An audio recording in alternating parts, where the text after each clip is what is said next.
সেই জায়গায় দাঁড়িয়ে জ্যোতি বসু পরিকল্পনা করে যাদবপুর বিশ্ববিদ্যালয়ের যিনি ভাইস চ্যান্সেলর ছিলেন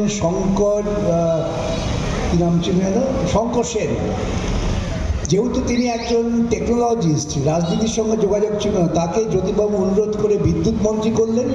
পশ্চিমবঙ্গে বিভিন্ন বিদ্যুৎ প্রকল্প তৈরি হল। আজকে বিদ্যুতের ঘাটতি নেই।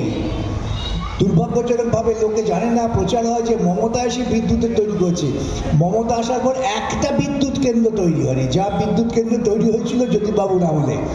এই যে ইনফ্রাস্ট্রাকচারটা যদি আমি তৈরি করে দিতে পারি, তাহলে ব্যবসায়ীরা আসবেন। আজকে ব্যবসায়ীরা আসছেন না।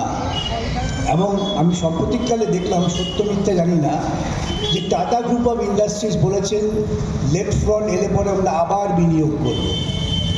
দুটো জিনিস দরকার হয়, একটা হচ্ছে পলিটিক্যাল স্টেবিলিটি, আর একটা হচ্ছে নন ইন্টারফিয়ারেন্স।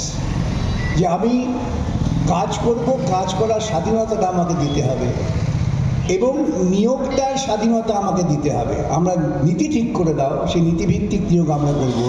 তৃণমূলের আমলে এইটাই ভেঙে গিয়েছিল। এখনও দেখবেন বহু জায়গায় ওই যে কন্ট্রাক্ট লেবার হয়।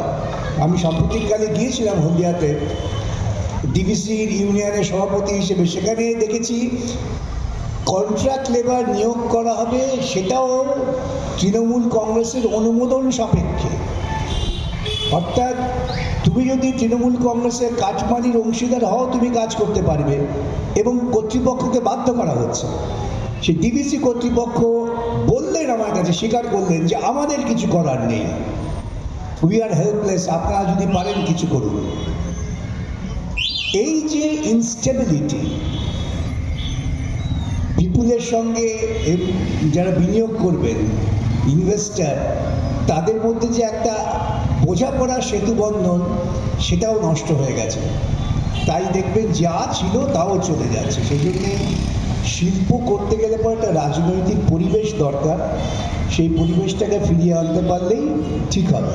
প্রসঙ্গত বলি, এটা অনেকে বলেন, আজকেও আমাকে একজন বলছে, কোনো সাংবাদিক বোধহয়, যে ট্রেড ইউনিয়ন মুভমেন্ট। আমি বলি ট্রেড ইউনিয়ন মুভমেন্ট কিন্তু সবসময়, যদি অর্গানাইজ ট্রেড ইউনিয়ন মুভমেন্ট হয়, শিল্পের পক্ষে ভালো। যারা বড় বড় বিনিয়োগকারী তারাও চান অর্গানাইজ ট্রেড ইউনিয়ন মুভমেন্ট। তা না হলে কী হয়, গুন্ডামি বাড়ে, রাফিয়ানিজম বাড়ে, যা বর্তমানকালে হচ্ছে। আর ট্রেড ইউনিয়নের জন্য কারখানা উঠে গেছে, এ কথা যারা বলেন তারা পরিকল্পিতভাবে অসত্য কথা বলেন। কারখানা কখন শ্রমিকদের আন্দোলনে বন্ধ হয় না, কারখানা বন্ধ হয় অর্থনৈতিক কারণে। শ্রমিকরা কখন আন্দোলন করে? সাম্প্রতিককালে একটা উদাহরণ আপনারা দেখবেন, নয়ডায়, সেখানে তো লেফট ট্রেড ইউনিয়ন মুভমেন্টটা উইক আছে, সিআইটিও আছে, উইক। এত বড় আন্দোলন কেন হলো? শ্রমিকরা দেখছে যে তাদের মিনিমাম ওয়েজ পর্যন্ত দেওয়া হচ্ছে না। শোষণ করতে করতে এমন জায়গায় গেছে, ওরা তো অসংগঠিত। মালিক ভেবেছিলেন এভাবেই চলবে, কিন্তু একটা স্তরে গিয়ে তারাও বিক্ষোভ করে।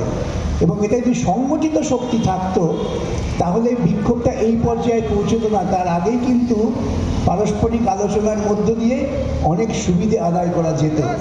সেজন্যেই বামফ্রন্টের ফিরে আসাটা অত্যন্ত প্রয়োজন। ঠিক বলেছেন। আরেকটা